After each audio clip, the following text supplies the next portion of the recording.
This conference will now be recorded.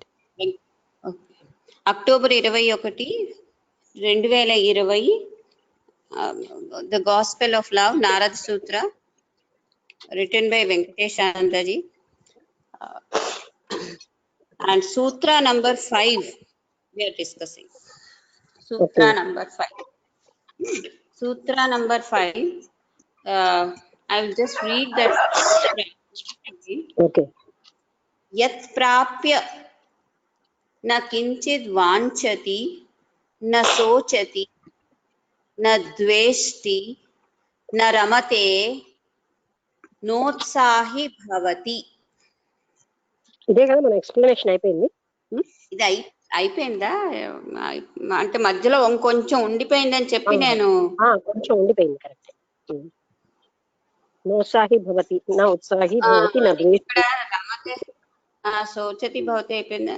నా leave alone hatred అది అయిపోయింది. నా రమతే అది చదువుతాం. అది నా రమతే రమించడం అంటే ఎంజాయ్ చేయడం, ఆనందపడడం.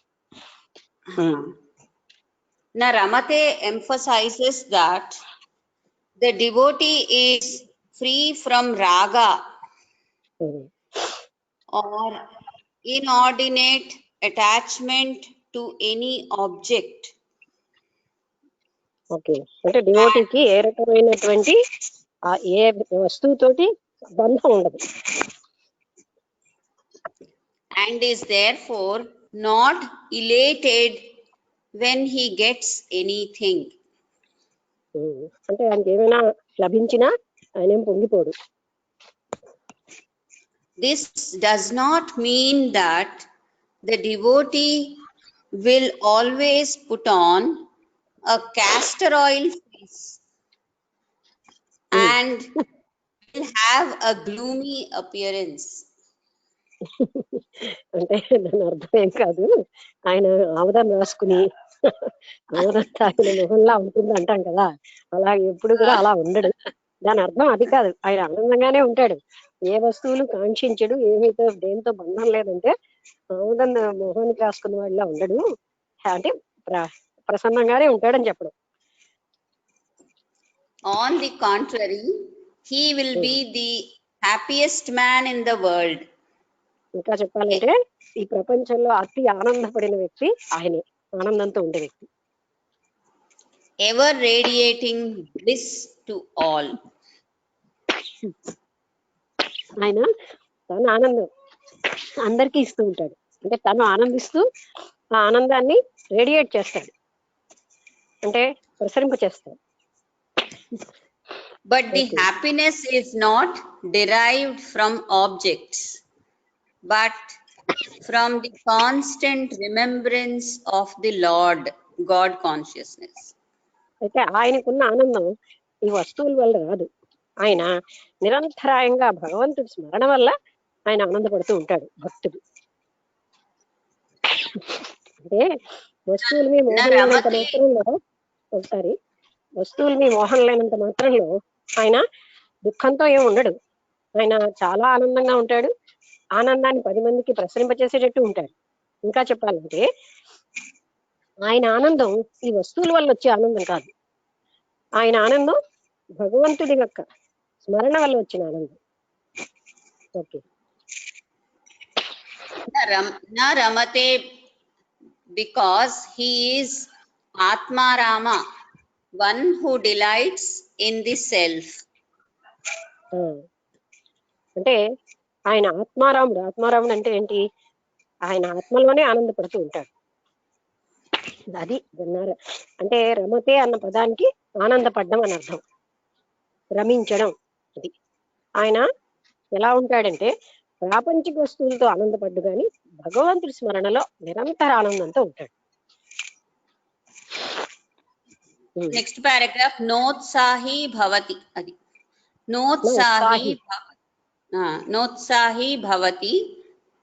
He does not seem eager to perform any action which is not directly connected with the keeping up of his love for God. అది ఆయన తన ప్రేమని భగవంతుడితో ఉంచుకోవడానికని he does not offer కదా. perform. He does not perform any action. Okay, ఆయన భగవంతుడితో తనకి అనుబంధాన్ని ఉంచుకోవడానికి ఏ పనులు చేయడు. చూసారా, ఈ పాయింట్ చాలా ముఖ్యమైనది. అతనికి ఏవో ఇవ్వడం, ఇంకేదో చేయడం, ఇంకేంటంటో యజ్ఞాలు పూజలు ఏమీ చేయడు. ఆయనది హృదయగత సంబంధం. ఆ సంబంధమే భగవంతుడికి కావాలి కూడా. అందుకని ఆయన ఎటువంటి యాక్టివిటీస్ చేయడు. భగవంతుడితో తన సంబంధాన్ని కాన్స్టెంట్ గా ఉంచుకోవడానికి, యాక్చువల్ గా అందరూ గమనించాల్సింది ఏంటంటే, భగవంతుడితో సంబంధం ఉంచుకోవడానికి ఏ పనులు చేయక్కర్లేదు. కేవలంగా హృదయంతో ఆ సంబంధం ఉండాలి. అది తెలియక మనుషులు ఏవేవో భగవంతుడు పువ్వులకు ఆనందిస్తాడు, బంగారం పువ్వులకి ఇంకా ఆనందిస్తాడు, ప్రసాదాలకు ఆనందిస్తాడు, ఇలా వీళ్ళు భావిస్తూ అవన్నీ ఇస్తారు.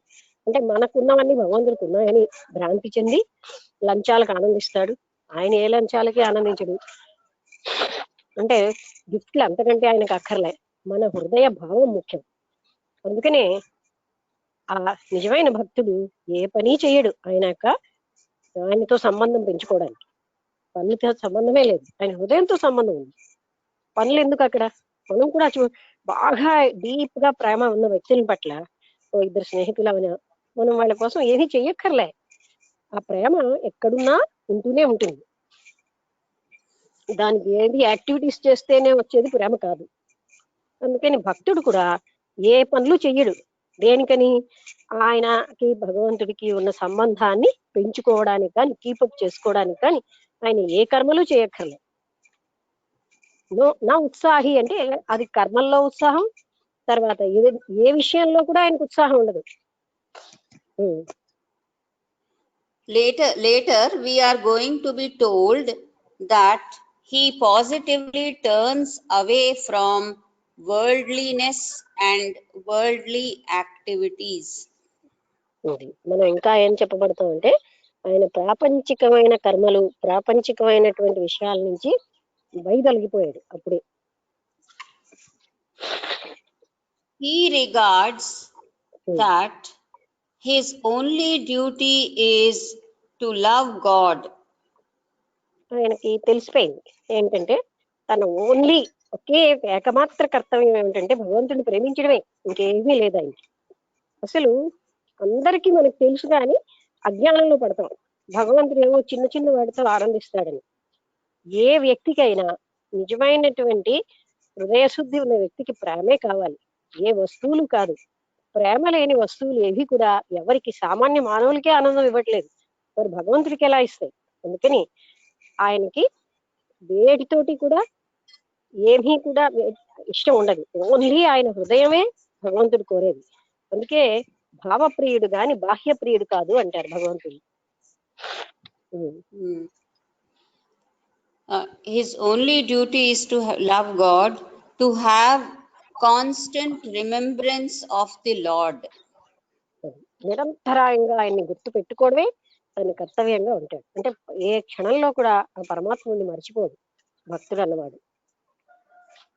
He is introvert. ఇంకా రకంగా చెప్పాలంటే ఆయన ఇంట్రావర్ట్, అంటే అంతర్ముఖంగానే ఉంటాడు ఎప్పుడు. అంటే బహిర్గతంగా ఎక్కడ ఎక్స్పోజ్ అవ్వడు. నిజమైన ప్రేమ ఉన్నప్పుడు 10 మందికి అడ్వర్టైజ్ చేసుకోవాలని ఉండదు. ఇప్పుడు చూడండి, భార్యను నిజంగా ప్రేమించిన వాడు 10 మంది దగ్గర భార్య మీద ప్రేమ ఉన్నట్టు చూపెట్టుకోవాలి. ఎవరికైతే లేదో వాళ్ళు చూపెట్టుకోవాల్సిన అవసరం పడుతుంది. అందుకని ఇంట్రావర్ట్ గానే ఉంటారు నిజమైన ప్రేమ ఉన్నవాడు. అంతర్గతంగానే ఉంటారు, బహిర్గతంగా ఎక్స్ప్రెస్ చేయడానికి ట్రై చేయరు.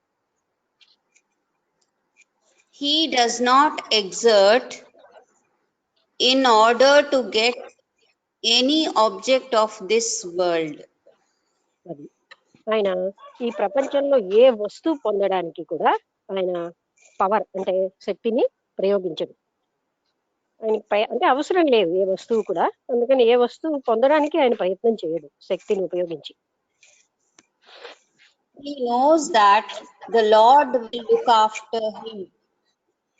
ఆయనకి సంపూర్ణంగా విశ్వాసం ఉంది, తెలుసు ఏంటంటే ఆ పరమాత్ముడు తను ఎప్పుడు చూసుకుంటున్నాడు, పసిబిడ్డలా చూసుకుంటాడు అనమాట. ఆ విషయం భక్తుడికి తెలుస్తుంది. అందుకని భక్తుడు అయ్యో నాకు ఇది లేదు అది లేదని బాధపడక్కర్లే. భక్తుడు ఇంకా బయటకు అడగకుండానే భగవంతుడు తెచ్చి పెట్టేస్తూ ఉంటాడు. his faith is duly rewarded. ఆయన యొక్క విశ్వాసం చాలా అంటే మనం గౌరవించదగింది. అంత విశ్వాసం ఉంటుంది. ఇప్పుడు ఏమీ లేదు, చిన్న పిల్లాడికి ఏం కావాలో అడగకుండానే తల్లి వాళ్ళకి భోజనం అన్ని తెచ్చిపెట్టేస్తారు, వాళ్ళు ఇంకా కావాలని అనకుండా. అంతకంటే ఎక్కువ ప్రేమ ఉన్న భగవంతుడు భక్తుడికి ఏం కావాలో చూడడా, ఎప్పటికప్పుడు ఏం కావాలో సమకూరుస్తూనే ఉంటాడు. ఆ విశ్వాసం లేక మనుషులు ఇంకోలా ఉంటున్నారు. అనంత విశ్వాసంతో ఉంటే అవన్నీ జరుగుతూనే ఉంటాయి. And that is what we learn from the glorious life of Jada Bharata. అదే మనం జడభరతుడి యొక్క వైభవమైనటువంటి జీవితంలోంచి తెలుసుకోవాల్సింది. When this and దాని తర్వాత జడభరతుడి తాలూకా గురించి రాసున్నారు. అదే ఇవ్వాలి కదా. When this sage was captured by headhunters for being hunters అంటే ఎవరైతే వేటాడుతారో వేటాడబడే వాళ్ళ చేత ఆయన పట్టుకోబడ్డాడు. For being offered as a sacrificial animal to Kali. ఎందుకంటే కాళీకి ఆయన్ని బలి చేయాలని. For being offered sacrificial animal to Kali అంటే కాళీదేవికి ఒక జంతువుని బలి చేయడానికి, అంటే ఇతన్ని బలి ఇవ్వడానికి పట్టుకున్నారేమో వాళ్ళు. And when he was led to the altar and prepared to be beheaded, he remained calm and cool. ఆయన ఆ బలిపీఠం మీద ఆయన్ని పెట్టినప్పుడు ఇంకా అంటే తన తల నరికేస్తారు అనే పరిస్థితిలో కూడా కామ్ గా ఉన్నట్ట. ఏమి అయ్యో నాకు నరకకుండా చక్కగా తలపెట్టి ఉన్నాడు. He was inwardly conscious of his self as capital. అది ఆయనకి తన యొక్క అంతర్గతమైన ఆత్మ సంగతి ఆయనకి పూర్తిగా తెలుసు. తాను కేవలంగా ఈ శరీరం కాదు అని ఆ అనంతాత్మాన్ని తెలుసుకున్నాడు ఆయన. He was inwardly conscious of his self, the immortal absolute. ఆ ఆత్మకి మరణం లేదు, అది పరమమైనది అనే సంగతి తెలుసు గనక ఆయన శరీరమే కదా మరణించేది అనేసి ఆ తల కాముగా ఉన్నాడు, అంటే ఏ బలిపీఠం మీద పెట్టి. But the sage was not to be treated so light-heartedly.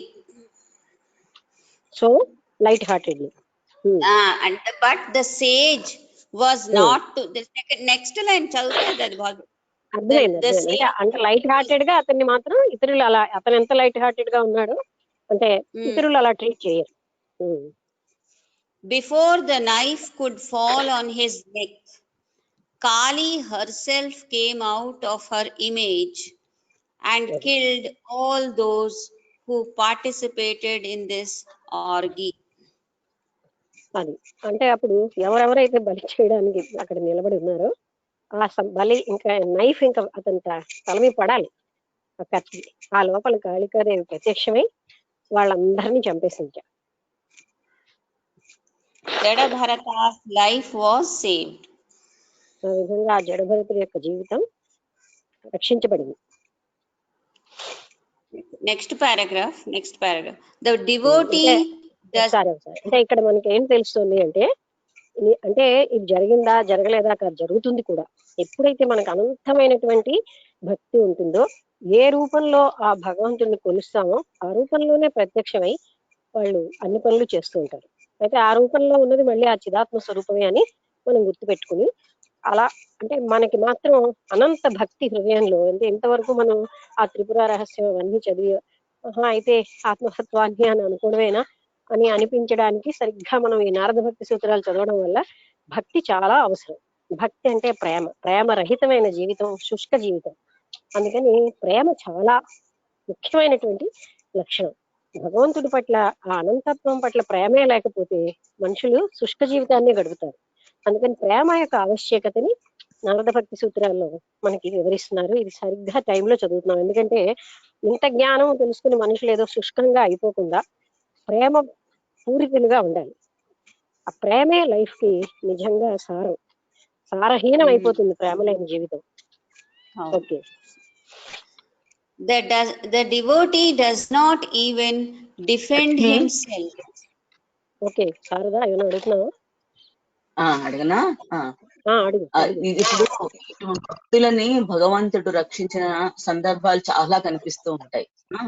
ఇప్పుడు ఇందులో కాళీ వచ్చి భారతని సేవ్ చేయడం అనమాట. అయితే ఇది ఇప్పుడు దీన్ని మనం చదివినది యోగ వశిష్టాల్లో కానీ త్రిపుర రహస్యంలో ఉన్నది కానీ ఇక్కడ మనం కొంచెం కలపడానికి ప్రయత్నిస్తే ఇది ఎవరు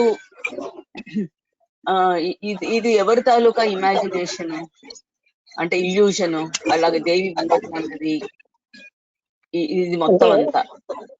ఇప్పుడు ఒకసారి యోగానంద గారిని ఇటువంటి టాపిక్ అన్నప్పుడు వ్యక్తావ్యక్త స్వరూపుడమ్మ పరమాత్ముడు అన్నారు. అంటే ఆయన అవసరమైతే వ్యక్తంగా రాగలడు, లేకపోతే అవ్యక్తంగా ఉండగలడు. ఆ పరమాత్మ స్వరూపానికి వ్యక్తావ్యక్త స్వరూప అని ఒక మీనింగ్ ఉంది, అంటే ఒక అడ్జెక్టివ్ ఉంది. అంటే ఇఫ్ హీ వాంట్స్ వ్యక్తం అవుతాడు ఒక రూపంలో, లేదు అవ్యక్తంగానే ఉంటాడు.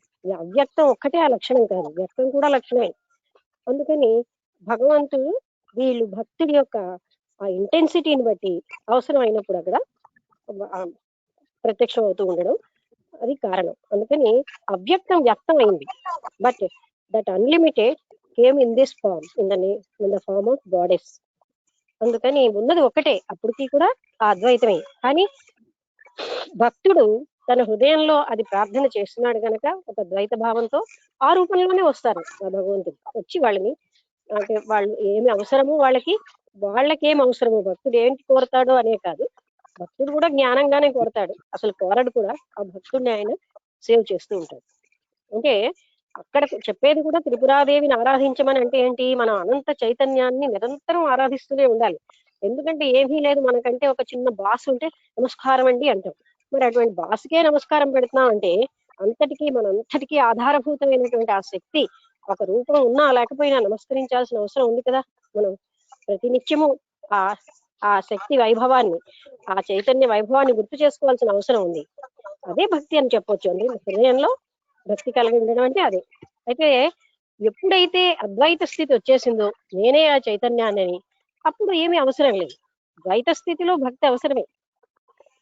అందుకే రామకృష్ణ పరమహంస ద్వైత స్థితిలో హనుమంతుడిలాగా సేవా భక్తి చాలా గొప్పది అంటాడు. అంటే సేవక స్థితిలో ఉండడం, అంటే నమ్రతతో ఉంటారు. ఆ భక్తి నాకు చాలా ఇష్టమని ఆయన చెప్తాడు. అద్వైత స్థితిలో ఉన్నప్పుడు ఏమీ లేదు, అంటే ఉన్నది ఒకటే చైతన్యం. ద్వైతం సాధారణంగా మనం ఇంటెలెక్చువల్ గా అద్వైతం, కానీ యాక్షన్ లోకి వచ్చేసరికల్లా ద్వైతంలో ఉంటున్నాం కనుక భక్తి అవసరం. నేను భక్తి అవసరం సరే, అది ఎవరి ఇల్యూషన్ అంటున్నాను. ఇప్పుడు భక్తుడి తాలూకా ఇల్యూషన్ అంటే భక్తుడికి చూడు, ఇల్యూషన్ కాదు అది. ఎందుకంటే ఆ భగవంతుడు ఆ రూపంలో కావాలంటే వాళ్ళు ఎదురుగుండా రాగలిగే కెపాసిటీ ఉంది. ఆ వ్యక్త స్థితికి వ్యక్త స్థితి అనే ఒక అడ్జెక్టివ్ కూడా ఉంది. వ్యక్తం అయితే రూపంలో వ్యక్తం అవుతున్నాడు. ఆ త్రిపురాదేవి వ్యక్తం అయిందనుకో, అంటే ఒక రూపంలో వచ్చింది. ఆ వ్యక్త స్వరూపం కూడా అడ్జెక్టివ్ లో ఒకటి. అవ్యక్తంగానే ఉండేది వ్యక్తం కూడా అవగలదు. అందుకే వ్యక్త అవ్యక్త స్వరూప అంటారు. ఎప్పుడు అవ్యక్తంగా ఉండాలనే లేదు, వ్యక్తంగా కూడా వ్యక్తం అవ్వగలదు. అది ఇల్యూషన్ కాదు. జగత్ అంతా కనిపించట్లేదు, అదంతా ఇల్యూషన్ కదా మొత్తం అంతాను. అది ఎప్పుడు అద్వైతంలో, అద్వైత స్థితిలో మనం ఇంటెలెక్చువల్ గా ఉన్నాం, బట్ అటైనింగ్ ఆఫ్టర్ అద్వైత ఇదేమీ లేదు, అక్కడ శాస్త్రమే లేదు. అద్వైత స్థితి ఉన్నా అద్వైతంలో మనిషి మసులుతూ ఉంటాడు కదా. అంటే అద్వైత స్థితిని అటైన్ చేసినప్పుడు ఏమీ లేదు అక్కడ. తాను అసలు జగత్తు లేదు, అంటే అమ్మవారు లేరు, లేకపోతే ఏ భగవంతుడు లేరు, దేవతలు లేరు, ఆ చిత్శక్తి తానై ఉన్నాడు. అద్వైత స్థితిలో చెప్పట్లేదు ఈ జ్ఞానం అంతా, ద్వైత స్థితిలో కదా జరుగుతుంది. మనం జ్ఞాపకం ఉంచుకోవాల్సింది ఏంటంటే, మనం ఉన్న కాన్షియస్నెస్ ఏంటి, ద్వైతమే. ఆ కాన్షియస్నెస్ కే ఇవన్నీ. అద్వైత స్థితిలో వాళ్ళకి శాస్త్రంతో పని లేదు, గురువుతో పని లేదు, దేంతోటి పని లేదు, వాళ్ళు ఏం చేసినా అది రైటే. ఇప్పుడు మనం మాట్లాడేదంతా అద్వైత స్థితిలో ఉన్న యోగులకు కాదు కదా. మనలాంటి సాధారణ మానవుల గురించి కదా ఇదంతా. అంటే నేను సాధారణ అనే బదులు ద్వైతంలో ఉన్న వాళ్ళందరి కోసం ఇక్కడ మాట్లాడారు. భక్తుడు కూడా ద్వైతమే, నేను వేరు అనే కాన్షియస్నెస్ లోనే మనం జీవిస్తున్నాం. అది ఇంటెలెక్చువల్ గా మనకు తెలుసు వేరు కాదని. కానీ మన నిత్య జీవితానికి వచ్చేసరికల్లా మనం ఎలా ఉన్నాం, అదే మన స్టాండ్ పాయింట్. ఇప్పుడు మనం ఎలా ఉన్నాం అన్నది ముఖ్యం. నేను అద్వైత స్థితిలో ఉంటే ఏం అవసరం లే, ద్వైత స్థితిలో ఉంటే అన్ని అవసరమే. ఒక హిమాలయన్ స్వామీజీని నేను అడిగాను, ఏదో ఇల్లు జిల్లెడు పువ్వులు తెచ్చి మనవటి తెచ్చి ఇవన్నీ చెయ్యాలి, జిల్లెడు దూదితో ఎంతో నైవేద్యం ఒత్తి వెలిగించాలి, ఇవన్నీ చెప్తే ఇవన్నీ అవసరమా స్వామీజీ అంటే, అమ్మా నువ్వు స్నానం చేసి అలాగే కిందకు వెళ్ళిపోవట్లేదు, బట్టలు అవన్నీ అవసరమనేనా వేసుకుంటున్నావు, అవన్నీ అవసరం ఉన్నంత వరకు ఇవన్నీ అవసరం అన్నారు. అంటే ఏంటి, మనం పైకి ఇంటెలెక్చువల్ గా అద్వైతం అని తెలుసు కానీ బాహ్యంగా ద్వైతంలో జీవిస్తున్నాం. ద్వైతంలో ఉన్నంత వరకు ఇవన్నీ అవసరమే. అప్పుడు భగవంతుడు వ్యక్తం అవడం కూడా అది భ్రమ కాదు. భగవంతుడు ఇష్టపూర్వకంగానే ఆ భక్తుడికి అవ్యక్త స్థితిలో ఉన్న ఆ చైతన్యం వ్యక్తం అవుతూ ఉంటుంది. వ్యక్తం కూడా ఆ చైతన్యం లక్షణం, వ్యక్తావ్యక్త స్వరూప అంటారు. ఒకసారి వ్యక్తం అవుతూ ఉంటుంది, ఒకసారి అవ్యక్తంగా ఉంటుంది. ఎప్పుడూ అవ్యక్తంగా ఉండాలని లేదా, మనం వర్ణించడంలో కూడా చెప్తాం వ్యక్తావ్యక్త స్వరూప. వ్యక్తం అవడం అంటే ప్రకటితం అవడం, అవ్యక్తం అంటే ఏ రూపము లేకుండా అలా ఉండడం. ఓకే, అర్థమైందా శారదా? తాను ఆ కాన్షియస్నెస్ అటైన్ చేసిన వాడికి ఏం అక్కర్లే.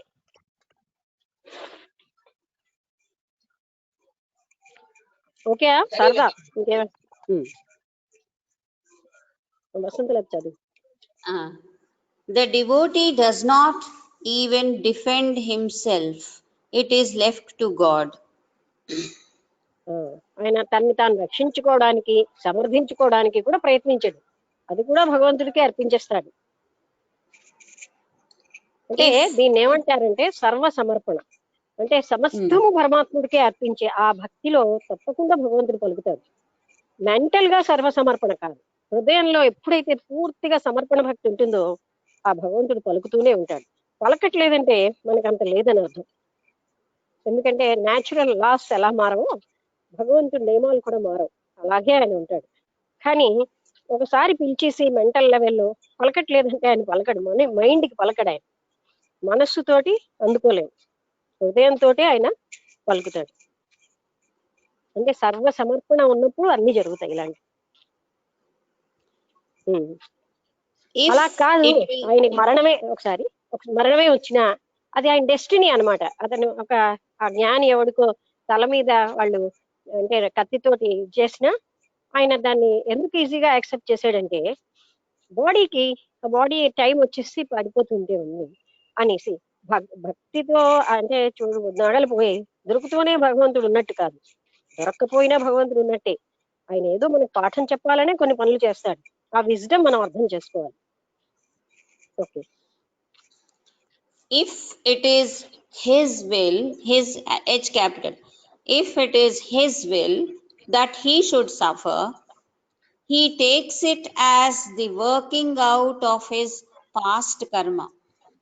అది ఇప్పుడు అదే మాట మాట్లాడుకున్నాం. ఒకవేళ ఆయనకి ఏదైనా బాధపడవలసి ఉంటే భక్తుడు ఏమనుకుంటాడంటే, నాకు పాస్ట్ కర్మ అనుభవించవలసి ఉంది కనుకే ఇంకా నాకు ఏమీ విముక్తి కలగలేదు ఈ బాధలోంచి అనుకుంటాడు. If it is not, then he knows that he will mysteriously save him. అలా కాకపోతే ఆయన ఏదో రకంగా వచ్చి తనను రక్షిస్తాడు. మనకి కర్మ బాకీ ఉన్నప్పుడు మనం ఎంత గట్టిగా అడిగినా ఆ కర్మ ప్రక్షాళన అవుతేనే కదా భగవంతుడితోటి ఐక్యత అనేది వస్తుంది. కనుక కర్మ ప్రక్షాళన ఇంకా ఇంపార్టెంట్ డ్యూటీవే. అందుకనే ఎట్ టైమ్స్ కొన్ని జరగకపోయినా అది భగవంతుడు అలా చేసాడని కాదు, తన కర్మ వల్ల జరగట్లేదని భక్తుడు గ్రహిస్తాడు. It is ఒక ఎగ్జాంపుల్ ఉంది. It is said that Krishna did not go to the rescue of Draupadi so long as he depended on her strength and rushed to help when she threw up both నువ్వు her అక్కడ కాపు, hands. పర్వాలేదు కాదు, నువ్వు ఇక్కడ కాపు, తర్వాత మళ్ళీ continue చేద్దాం. అంటే ఎంతవరకు అయితే ద్రౌపదికి అక్కడ గజేంద్రుడికి కూడా తన స్ట్రెంగ్త్ మీద నమ్మకం ఉన్నదో అంతవరకు భగవంతుడు రాదు. ఇంకా టోటల్ సరెండర్, నాకేమీ లేదు, నువ్వే చెయ్యాలి, నీవే తప్ప ఇతఃపరం వెరుంగను అన్న పరిస్థితి వస్తేనే అలాంటప్పుడే ఆయన రక్షించడానికి వస్తాడు. నేను కూడా చూసుకుంటాను, నువ్వు కూడా చూడంటే ఈ వ్యవహారాలు అక్కడ కుదరవు. అందుకనే టోటల్ సరెండర్ లో అప్పుడు మాత్రమే ఆయన అక్కడికి రక్షించడానికి వస్తాడు. అదే విధంగా ద్రౌపదికి జరిగిందని చెప్తున్నారు. Krishna did not go to the rescue of Draupadi so long as she depended on her strength and rushed to help when she threw up both her hands and called upon him to save her honor. ఆవిడ ఇంకా 2 చేతులు ఎత్తి నన్ను పూర్తిగా అంటే total surrender వచ్చేసరికల్లానే ఆయన వచ్చాడు. Next paragraph లో ఇంకోటి రాసింది. ఈ ఎగ్జాంపుల్ లో మరి పురుషార్థం తాలూకా రోల్ ఎంత వరకు ఉంటుంది? దాని తాలూకా భక్తుడికి భగవంతుడి దగ్గర నీ ఉద్దేశంలో ఏ టైప్ ఆఫ్ పురుషార్థం?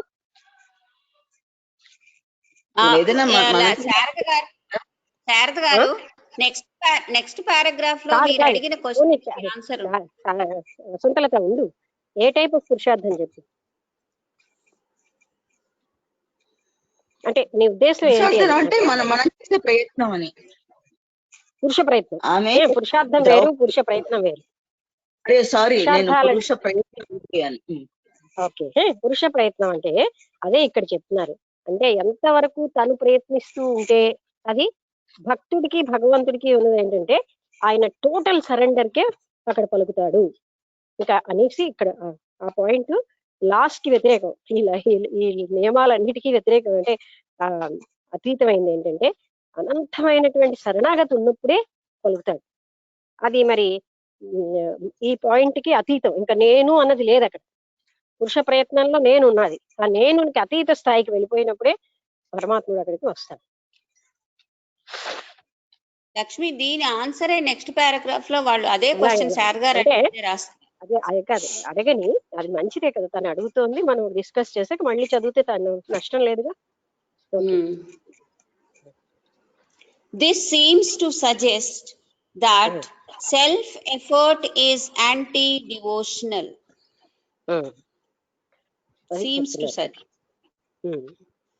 This seems to suggest that self-effort is anti-devotional.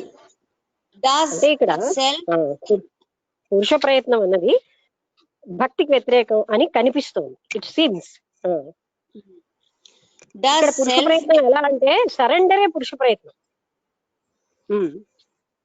Does self-effort question the existence of God and His grace? Question ఉంది ఇక్కడ. Does self-effort అవును, అర్థమైంది. అంటే దాని అర్థం సెల్ఫ్ ఎఫర్ట్ ఏమో ఎగ్జిస్టెన్స్ ఆఫ్ గాడ్ ని, ఆయన కెపాసిటీని క్వశ్చన్ చేస్తుందా అంటే అని అర్థం ఉంది అని. Is a bhakta then expected to be dumb and dead to the world? అయితే భక్తుడు నోరు మూసుకుని అంటే డెఫ్ గా ఉండాలా ఈ ప్రపంచానికి, మగవాడిగాను చెవిటివాడిగాను ఉండాలా అని ప్రశ్నిస్తున్నారు. ఒక్క నిమిషం. Yes, but he has already done everything and reached the pinnacle of self-effort by the one single act of self-surrender to him.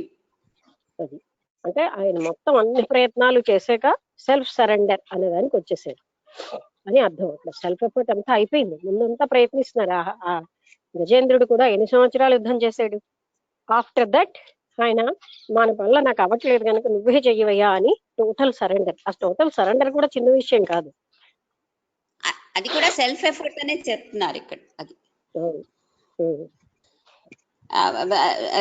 and reach the pinnacle of self effort by the one single act of self surrender to him will stop. అసలు మహా కష్టమైన పని ఏంటంటే self surrender.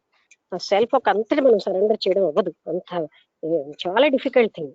అందుకని ఆ self surrender లో వరకు effort చేస్తూనే ఉంటారు. లేటర్ ఆన్ నా వల్ల అవ్వటం లేదని దెన్ ది సరెండర్. ఇఫ్ అది కూడా వాళ్ళకి ఏంటి డెస్టినీ కానీ ఉంటే, లేకపోతే ఆ సెల్ఫ్ సరెండర్ కి వెళ్ళరు.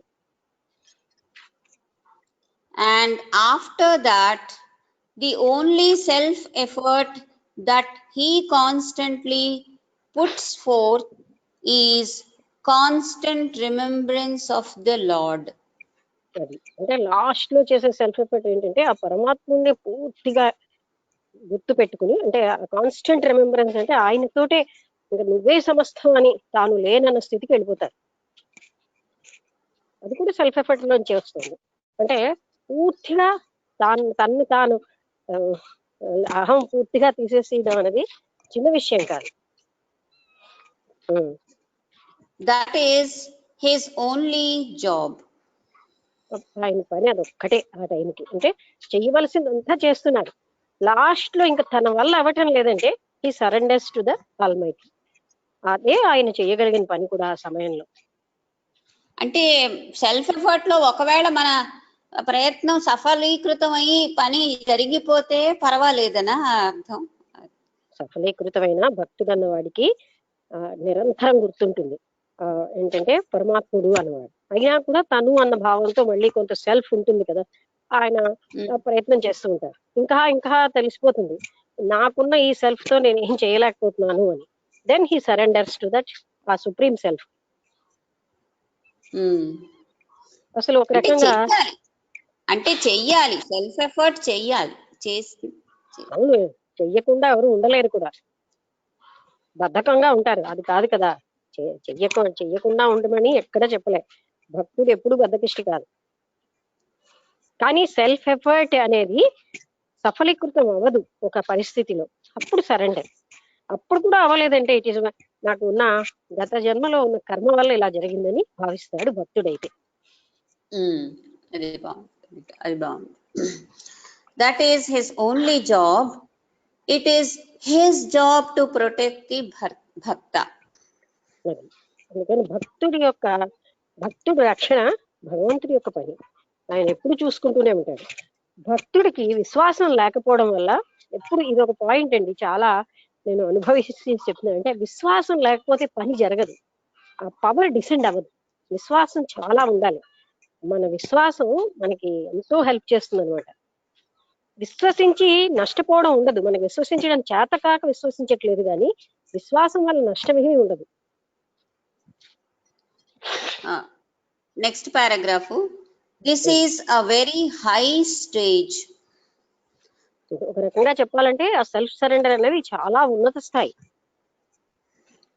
Till we reach that stage, we ought to adopt one of the several attitudes suggested by the Lord in Bhagavad Gita, chapter 12.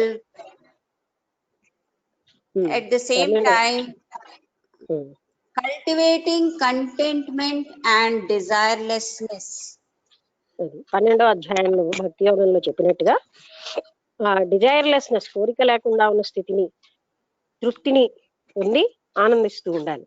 అంటే భక్తుడికి ఎప్పుడూను తృప్తో భవతి, అంటే ఆయన నిరంతరంగా ఆనందంగానే ఉంటాడు, అంటే తృప్తిగానే ఉంటాడు. సెల్ఫ్ అంటే తర్వాత ఏంటి, తృప్తి ఉంటుంది, ఏ కోరికలు కోరని స్థితి ఉంటుంది. అలాగైనా ఆయన జీవిస్తూ ఉండాలి. భక్తుడి లక్షణాల్లో అది కూడా ఆ లక్షణాలే. ఆయన తృప్తిగా ఉంటాడు, ఇంతకు ముందు కూడా మనం చదువుకున్నాం. సెల్ఫ్ కంటెంటెడ్ గా ఉంటాడు. తర్వాత ఆయన ఏ కోరికలతోటి సంబంధం లేకుండా ఉంటాడు. ఎందుకంటే ఆయనకి ఆల్రెడీ ఆ భక్తిలోంచి వచ్చిన జ్ఞానం వల్ల ప్రాపంచిక విషయాల్లో రమించే స్థితి పోయింది ఆయనకి.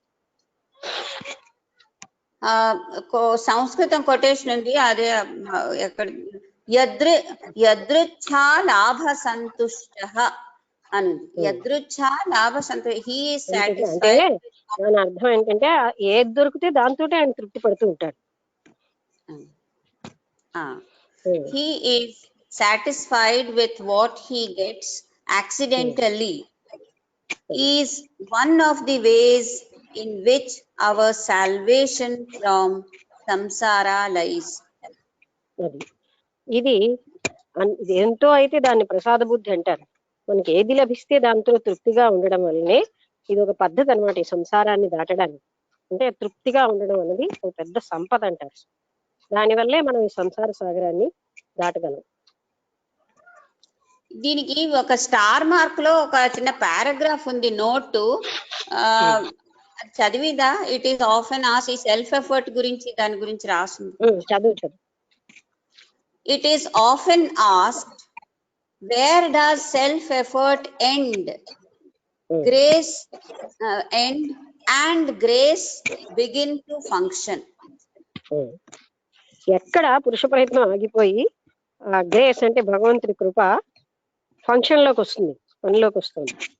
అంటే ఎక్కడ పురుష ప్రయత్నం ఆగిపోయి భగవత్ కృప ఎప్పుడు పనిలోకి వస్తుంది అంటే అది స్టార్ట్ అవుతుంది. What is the line of demarcation? దీనికి ఏమిటి మనం తెలుసుకోవడానికి డిమార్కేషన్ ఏంటి? అది ఒక ఎగ్జాంపుల్ ఇచ్చారు కార్డ్బోర్డ్, చదువుతాను, నాకైతే అంతగా అర్థం కాలేదు మరి. Well, let us take a cardboard which has two sides. Cardboard కి రెండు సైడ్స్ ఉన్నాయి. అటువంటి కార్డ్బోర్డ్ తీసుకుంటున్నాం. In the thickness, where is the line of demarcation between the sides? అది దుఃఖలా ఉంది. అంటే అది మామూలుగా అందులో ఎక్కడ పక్కది ఈ సైడ్ వేరు ఆ సైడ్ వేరు అని డిమార్కేషన్ ఎక్కడ ఉంది అంటే ఒక కార్డ్బోర్డ్ లో ఏ ప్లేస్ లో ఈ సైడ్ ఇంతవరకే, ఈ ప్లేస్ ఇంతవరకే అని చెప్పగలం. రెండు సైడ్స్ కార్డ్బోర్డ్వే. ఈ కుడివైపు ఉన్న సైడ్ ఇది ఇక్కడ వరకు, ఎడం వైపు ఉన్న సైడ్ ఇక్కడ వరకు అని మనం చెప్పలేం కదా. అక్కడ డిమార్కేషన్ ఏమీ లేదు. Okay, if we want only one side, can we then pair అంటే tear అయి ఉంటుంది. Can we then pair the board? Can we then pair the board into two and achieve our object? అంటే అప్పుడు మనం రెండు ముక్కలు చేసేసి నా ముక్క నాకు వచ్చిందని అనగలమా? Each half will again have two sides. దానికి మళ్ళీ రెండు ఒక ముక్కని చేసేసిన దానికి మళ్ళీ రెండు సైడ్స్ ఉంటాయి. ఆ ముక్కకు కూడా కుడివైపు ఎడం వైపు రెండు సైడ్స్ ఉంటాయి. In other words, grace and self effort are identical. అందుకని చెప్పాలంటే ఆ సెల్ఫ్ ఎఫర్ట్ గ్రేస్ ఒకదానితోటి అంటే అవి రెండు ఒకటే అని చెప్తున్నారు. అంటే భగవంతుడు వేస్ ఎలా అంటే సెల్ఫ్ ఎఫర్ట్ లో ఆయన సెల్ఫ్ ఎఫర్ట్ చేస్తూ ఉంటాడు, కానీ ఆయనకి పరమాత్ముడి యొక్క దృష్టి ఎప్పుడు ఉంటుంది. కానీ ఆయన ఎప్పుడైతే ఇంకా నేను ఏం చెయ్యలేను అన్న పరిస్థితిలో అది పనిచేస్తుంది అని అంటున్నాడు. అంటే అక్కడ ఇట్ ఇస్ రివీల్ అవుతుంది కేవలంగా భగవంతుడి కృపే పనిచేసినట్టుగా. కానీ ఇవి రెండు కూడా ఒకదాంతో ఒకటి కలిసే ఉన్నాయి. Without grace, there can be no self effort. అసలు ఆ సెల్ఫ్ ఎఫర్ట్ కూడా ఆ కృప ఉంటే గానీ సెల్ఫ్ ఎఫర్టే ఉండదు అక్కడ. And the grace itself will blossom as self effort. మనం అహంకారం కొద్దీ మనం చేస్తున్నాం అనుకుంటున్నాం, కానీ అప్పుడు కూడా ఆయన ద్వారా సప్లై అయినటువంటి ఆ శక్తితోటే పనులన్నీ జరుగుతున్నాయి. అందుకని సెల్ఫ్ ఎఫర్ట్ గా ఆ కృప వికసించి, అంటే బ్లాజమ్ అంటే వికసిస్తోంది. కృప సెల్ఫ్ ఎఫర్ట్ గా బయటపడింది. తర్వాత టోటల్ సరెండర్ లో కృపగా బయటపడింది. సెల్ఫ్ ఎఫర్ట్ కూడా ఆయన కృప వల్ల జరుగుతున్నది. Without self effort, one does not obtain grace. పురుష ప్రయత్నం లేకపోతే ఆ దయ కూడా రాదు. అంటే పురుష ప్రయత్నము ఒక రకంగా దయే. ఇంకా అసలు ఆ మాత్రం ప్రయత్నం చేయకుండా ఆయన చూసుకుంటాడులే అనే బద్ధకం ఉంటే, బద్ధకం దైవత్వానికి విరుద్ధమైన లక్షణం. ఎక్కడ బద్ధకం ఉంటే దైవత్వం డిసెండ్ అవ్వదు. అందుకని చెప్పి సెల్ఫ్ ఎఫర్ట్ లేకపోతే ఆ కృప కూడా పనిచేయదు. And the self effort is a mark of the descent of grace. Self effort కూడా ఆయన యొక్క కృప వల్లనే డిసెండ్ అంటే కింద ఆయన కృప కిందకి దిగింది మన మీదకి. అప్పుడే మనకు తెలుస్తుంది అనమాట సెల్ఫ్ ఎఫర్ట్ చేయగలుగుతున్నాం, అయితే అది కూడా చేయలేము మనం. ఇక్కడికి సూత్ర నంబర్ 5 అయిపోయింది. నెక్స్ట్ సూత్ర 6. ఇది సంస్కృతం ఇంగ్లీష్ స్క్రిప్ట్ లో ఉంది, చదువుతాను, ఎక్కడేం తప్పు ఉంటే చెప్తాను. యజ్ జ్ఞాత్వా వసంతలత, అవి చాలా తక్కువ చిన్న సూత్రాలు గనక నీకు ఒకవేళ ఇబ్బంది అవుతే రాయించుకుంటాను. రాసిసుకో, ఎందుకంటే పెద్ద ఎక్కువ లేవు కదా, 1 2 3 4 సూత్రాల కంటే అవ్వట్లేదు, ఒక్కొక్క లైన్ కదా, అందుకని నీకు ఆ ఇబ్బంది కూడా అవ్వదు. ఓకే, అలా యజ్ జ్ఞాత్వా అయినా చూసుకుంటున్నాను, మొదట చూసే వస్తున్నాను. యజ్ జ్ఞాత్వా మత్తో భవతి స్తబ్ధో భవతి ఆత్మారామో భవతి. దీని అర్థం ఏమిటంటే, యత్ జ్ఞాత్వా ఏది తెలిసేక, తృప్తో భవతి అంటే తృప్తిగా అయిపోతాడు. మత్తుడు అంటే మత్తుడు అంటే పూర్తిగా మొత్త స్థితి అంటే ఏంటి, తెలివి లేనంత స్థితి. మత్తో భవతి, తర్వాత తృప్తో స్తబ్దం అంటే ఏ పని చేయలేని స్థితి అన్నమాట, అలాగా అవుతాడు. ఇంకోటి ఆత్మారామో భవతి అంటే ఆత్మలోనే రమిస్తూ ఉంటాడు. ఏది తెలిసేక చేస్తాడో అంటే ఏంటి, పూర్తిగా పూర్ణమైనటువంటి పరమాత్మ యొక్క ఆనందంలో ఆయన మత్తుడైపోతాడు. మత్తుడు అంటే పూర్తిగా డ్రింక్ చేసిన వాడు ఎంత ఆనందం అలాగా రమిస్తూ ఉంటాడో అలా ఉంటాడు. తర్వాత స్తబ్దుడైపోతాడు, ఇంకా ఏ పని చేయడానికి లేకుండా. తర్వాత ఆత్మారామో భవతి, ఆత్మలోనే ఆనందిస్తూ ఉంటాడు. యజ్ఞత్వ ఏది తెలిసేక అంటే ఆ పరమాత్మ యొక్క ఆనందాన్ని తెలిసిన తర్వాత భక్తుడి యొక్క స్థితి ఇది అని చెప్తున్నారు. అదే ఇంగ్లీష్ లో దాని ట్రాన్స్లేషన్ ఉన్నది, అది చదువుతాను ఆ సూత్రం తాలూకు English. By knowing this supreme love man becomes intoxicated, peaceful and completely immersed in the bliss of the Atman. అంటే ఇది పూర్తిగా ఆ ఆనందంలో ఆయన మునిగిపోయి ఉంటాడనమాట. ఇది తెలిసిన తర్వాత అంటే భగవంతుడితో ఐక్యం వచ్చేసి పూర్తి భక్తిలో ఆయన మత్తుడు అయిపోతాడు. మత్తుడు అంటే డ్రింక్ చేసిన వాళ్ళగా ఆనందంతో ఉండిపోతాడు అనమాట అందులోనే. స్తబ్దుడు అంటే ఇంకా ఏ యాక్టివిటీ లేనట్టుగా అయిపోతూ ఉంటాడు. తర్వాత ఆత్మారామో భవతి అంటే ఆత్మలోనే ఆనందపడుతూ ఉంటాడు, ఆయనకి ఇంకెక్కడా ఆనందం ఉండదు, ఆ ఆనందంలో మునిగిపోతూ ఉంటాడు.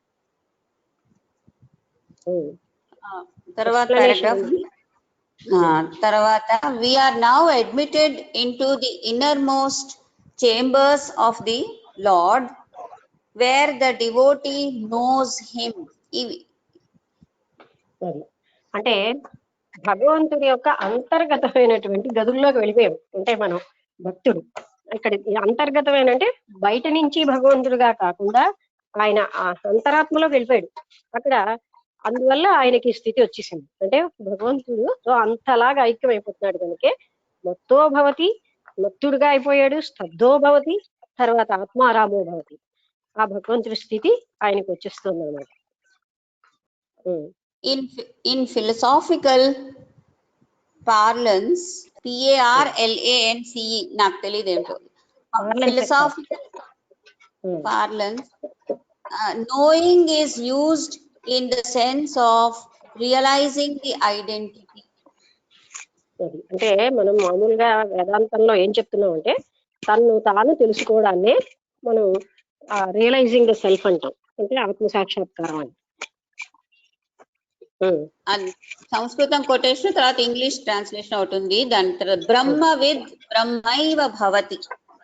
బ్రహ్మని తెలుసుకున్నవాడు, దాని అర్థం విత్ అంటే తెలుసుకోడు, బ్రహ్మని తెలుసుకున్నవాడు బ్రహ్మైవ భవతి, బ్రహ్మ అయిపోతాడు.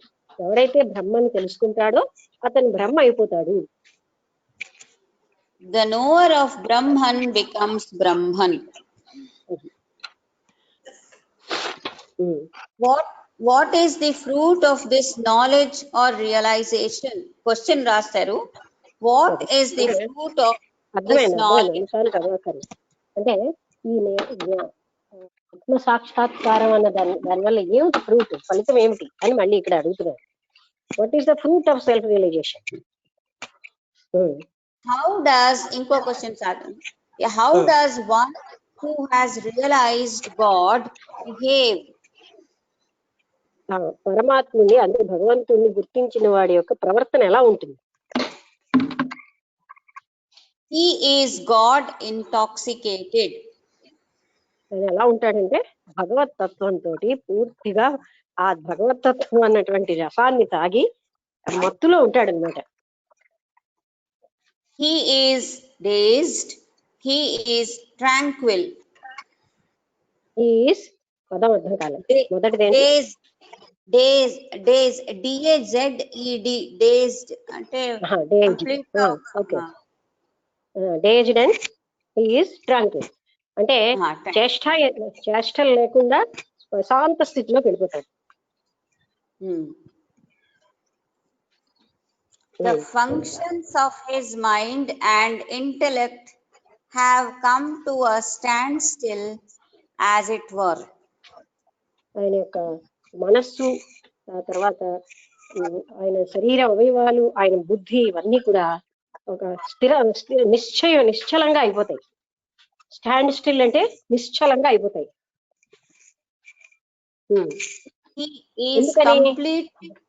భక్తి రస పానం వల్ల నిశ్చలుడు అయిపోతాడు. He is completely introvert.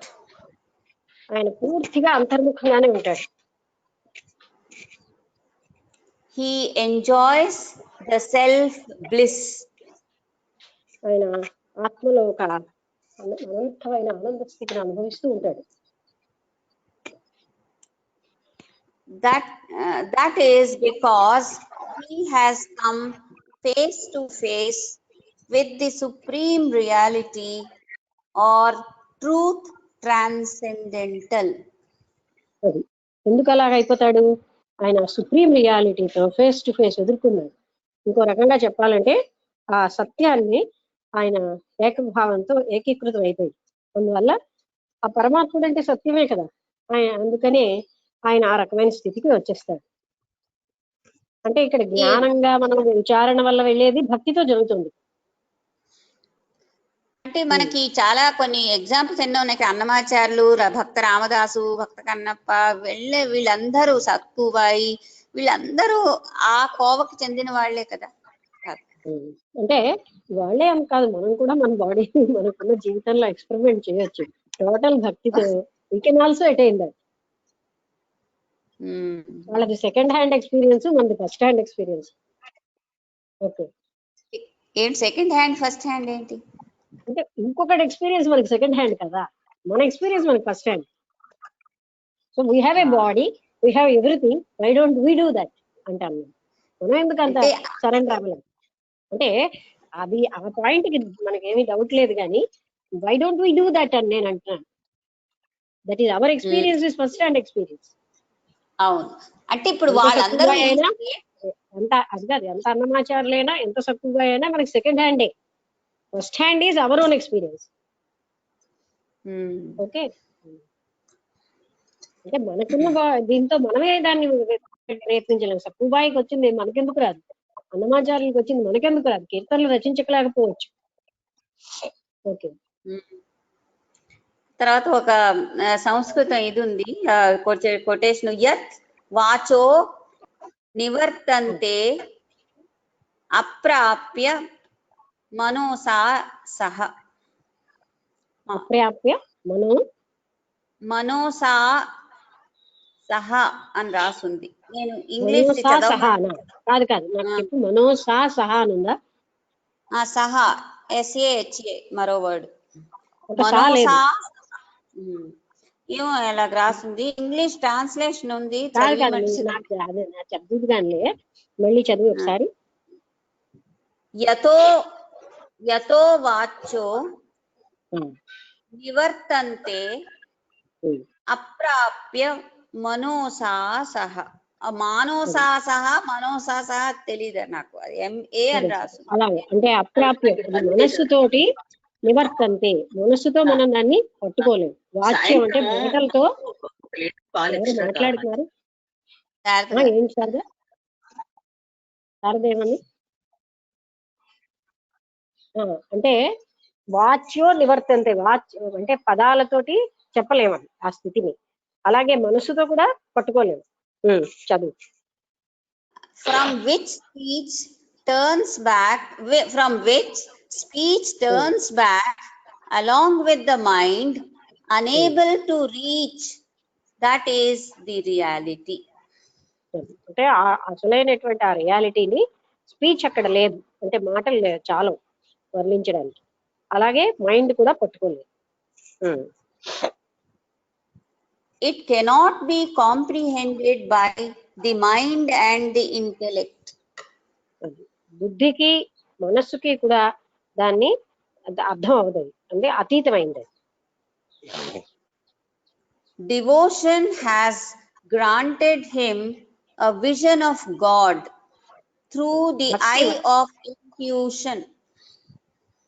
ఆయనకి భక్తి వలన ఆ పరమాత్ముడితోటి ఏకీకృతమయ్యే స్థితి వచ్చింది. అదే మనం విచారణ వల్ల పొందినది భక్తుడు భక్తి వల్ల పొందుతాడు. అంటే భక్తి అనగానే మనం ఈ ఐడియా మార్చుకోవాలి, ఇంతకు ముందున్న ఐడియాలన్నీ తీసేసి ఇది భక్తి అంటే ఆత్మతోటి అంతర్ముఖమైన స్థితితోటి భక్తుడికి ఇన్ని మంచి లక్షణాలు కూడా దేశం ఉండకూడదు, అలాంటి అన్ని లక్షణాలు ఉన్న భక్తుడు ఆయన మాత్రమే తన సర్వ శరణాగతి వల్ల ఇలాంటి స్థితిని పొందుతాడు. మళ్ళీ మనకి ద్వేషం ఉండిపోయింది, యువతల భగవంతుడా నువ్వు గొప్పవాడు అనడం మళ్ళీ మన మామూలులాగే ఉంటే అది జరగదు. అందుకని భక్తుడి లక్షణాలు కూడా మొదటి నుంచి చెప్తూనే ఉన్నారు. అలాంటప్పుడు భగవంతుడితోటి పూర్తి ఐక్యత భక్తి వల్ల వచ్చేస్తుంది. ఇంకొక దాంతో him granted him a vision of God through the I of intuition అని ఉంది. ఇంట్యూషన్ కూడా అంటే అది అక్కడ పనిచేసేది ఇంట్యూషనే. ఇంట్యూషన్ వల్లే ఆయన భగవంతుడితో ఏకీకృత స్థితికి వచ్చేస్తాడు. ఇంట్యూషన్ నువ్వు ఎలాగ ఎక్స్ప్లెయిన్ చేస్తావు లక్ష్మి? ఇంట్యూషన్ ఎలా? అదే నువ్వు 2 సార్లు ఎందుకు అడుగుతావు? Intuition is the inner revelation, inner wisdom which is revealed. జ్ఞానం, ప్రజ్ఞానం బ్రహ్మ అన్నారు. అంటే యా దేవి సర్వభూతేషు జ్ఞాన రూపేణ సంస్థిత అన్నారు. అంటే అందరిలో కూడా జ్ఞానంగా ఉన్నది. ఆ అంతర్గత జ్ఞానాన్నే మనం ఇంట్యూషన్ అంటున్నాం. దిస్ ఇస్ రివీల్డ్ అస్. అది మనం అంతర్ముఖమై ప్యూరిటీ ఉంటే ఇంట్యూషన్ ఎప్పటికప్పుడు రివీల్ అవుతుంది. అందుకే ఆధ్యాత్మిక జ్ఞానంలో ఏదైనా అర్థం చేసుకోవాలంటే ఇంట్యూషన్ లేకపోతే అర్థం కాదు, పదాలు ఏమీ చెప్పలేవు. ఆ ఇంట్యూషనే మనకి అర్థాన్ని తెలియజేస్తుంది. That is the innate knowledge which is hidden within everybody. అందరికీ ఉంది. But somebody awakens the intuition and some people, కొంతమంది దాన్ని అవేకెన్ చెయ్యరు, అలాగే జీవించేస్తూ ఉంటారు బాహ్య యాక్టివిటీస్ లోనే. కొంతమంది మాత్రం ఆ విజ్డమ్ వల్ల ఇంట్యూషన్, ప్యూరిటీ వల్ల ఇంట్యూషన్ అవేకెన్ అవుతుంది. Intuition rises over the ashes of the mind and intellect. అది మైండ్ కి ఇంటలెక్ట్ కి కంటే అతీతంగా అది ఉంటుంది. దాన్ని మనం లిటరల్ గా పట్టుకోకూడదు. దాని అర్థం ఏంటంటే it is beyond intellect and beyond mind. Intellect died a natural death. అక్కడ ఇంటలెక్ట్ బుద్ధితో భగవంతుని పట్టుకోబడ్డు. ఎంత బుద్ధి ఉన్నవాడికైనా, ఇంటెలిజెన్స్ ఉన్నవాడైనా పరమాత్ముని పట్టుకోలేదు. ఎందుకంటే he is beyond this intelligence. The salt doll tried to measure the depth of the ocean. ఉప్పు బొమ్మ సముద్రం యొక్క లోతు ఎంతో తెలుసుకోవడానికి వెళ్ళింది. This is the reason why Lord Buddha warned warned the idle speculators, don't measure the immeasurable with words. అది అంటే బుద్ధ కూడా ఏంటన్నాడు, ఇమ్మెజరబుల్ అంటే మనం మెజర్ చేయలేని దాన్ని పదాలతో చెప్పకండి అని. ఎందుకంటే అది వర్డ్స్ తో మెజర్ చేయలేము. ఎక్కడైనా కొంచెమైనా కొంచెం చూపెట్టండి దాని రుచి అంటే చెప్పబడదు. అది అసలు దాన్ని తగ్గించినట్టే అని బ్లవెట్స్కి అన్నట్టుగా ఇమ్మెజరబుల్ వర్డ్స్ తో చెప్పలేము. ఎందుకంటే అక్కడ పదాలు మనకు కనిపెట్టలేవు, అవి పదాలు ఉండవు అక్కడ. ఇది ఒక మళ్ళీ సంస్కృతం లైన్ ఒకటి ఉంది. విచ్ విజ్ఞానాతారం అరే కేన విజానీయత్ ఆస్క్స్ యాజ్ఞవల్క్య. కేన విజానీయత్ తర్వాత ఏంటి? అది మొదటి వాడు విజ్ఞాన లాస్ట్ లో అన్న పదం అర్థం కాలేదు. కేన విజానీయత్ అని ఆస్క్స్ యజ్ఞవల్కుడు క్వశ్చన్ ఈ సంస్కృతం అది రాసింది. విజ్ఞాత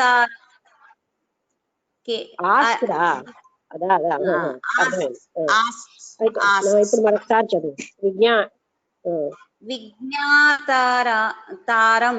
విజ్ఞాతారం అరే AREY అరే కేన విజానీయత్. అంటే మనకి ఆల్రెడీ తెలుసున్నది దాన్ని ఎందుకు తెలియజెప్పలేకపోతున్నాం అంటే ఏదైతే అనుభూతి పొందుతున్నామో అంటే అరే అనడంలో ఆ అనుభూతి చెందుతున్నది ఎక్స్ప్లెయిన్ చేయలేకపోతున్నాం కదా. విజానీయత్ అంటే అందరికి తెలిసేటట్టుగా చెప్పలేకపోతున్నాం. With what shall we know the knower. అంటే అది మనం చెప్పడానికి అక్కడ తెలుస్తోంది నోవర్ ఎవరు, కానీ we cannot explain that.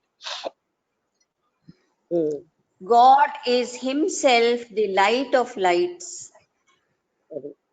Lights కి లైట్ అయిన కాంతిలన్నిటికీ కాంతినిచ్చేవాడే ఆ భగవంతుడు. ఇది మళ్ళీ 2 సంస్కృతం లైన్లు ఉన్నాయి.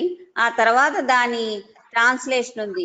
ఏంటి చదవమంటారు? సంస్కృతం లైన్లు ట్రాన్స్లేషన్ చదవాలా, ఉత్తి ట్రాన్స్లేషన్ చదవాలా? సంస్కృత లైన్ చదువు. ఎందుకంటే నేను అంటున్నాను, ఎప్పుడైనా ఉట్టి ట్రాన్స్లేషన్ లో ట్రాన్స్లేట్ చేసిన వారు వాళ్ళ అభిప్రాయం చెప్పి కొంచెం మనం ట్విస్ట్ అవ్వచ్చు. కనుక సంస్కృతం ఆ మాత్రం చదవడం మంచిది. ఎప్పుడైనా జ్యోతిషామపి తత్ జ్యోతి తమసః పరం ఉచ్యతే. అర్థమైంది. జ్యోతి అంటే వెలుగు, కాంతి. ఆ వెలుగునే అంటే అక్కడ ఇందాక చెప్పారు కదా, ఆయన స్వయంగా లైట్ కి లైట్ ఆ డార్క్నెస్ ని పూర్తిగా పోగొట్టేస్తుంది ఎక్కడ జ్యోతి ఉంటే అది. అందుకని ఆ జ్యోతులకే జ్యోతి అన్నమాట. జ్యోతిషామపి తత్ జ్యోతి తమసః పరం ఉచ్యతే. కింద లైను జ్ఞానం జ్ఞేయం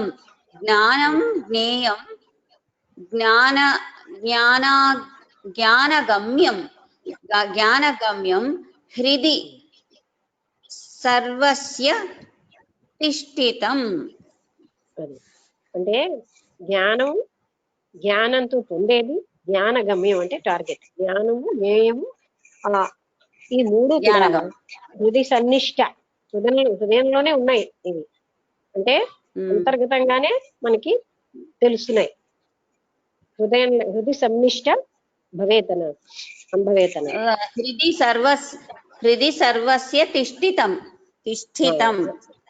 అది తిష్ఠితం అంటే ఏదైతే తెలుసుకోబడిందో, తెలుసుకోబడే అడ్డం అనేది ప్రక్రియ. ఇది అంతటా అంటే ఏంటి? ఆ చైతన్యం అని మనం అంటున్నాం ఇందాక నుంచి, మొదటి నుంచి. అదే ఆ పరమాత్మ స్వరూపం అంతటా ఉన్నది, ఎక్కడా ఇక్కడ లేదు అన్నది లేకుండా అంతటా వ్యాపించింది అని చెప్తున్నారు. He is beyond the darkness. He is knowledge itself. చూసావా ఇక్కడ లైట్ అనే దానికి నాలెడ్జ్ అని వాడారు కదా ఎక్స్ప్లెయిన్ చేసేసరికి. He is knowledge itself. He is to be known by identity. He is the goal of that knowledge or self realization.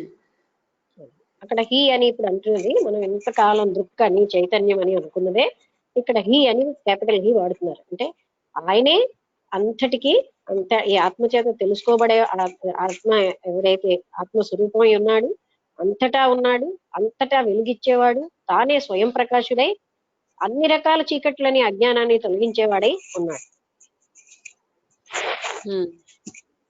తర్వాత రాసింది he who has come face to face with God is spellbound.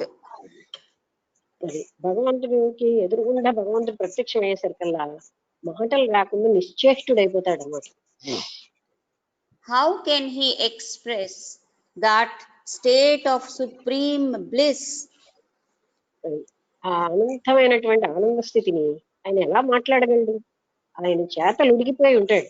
he cannot express.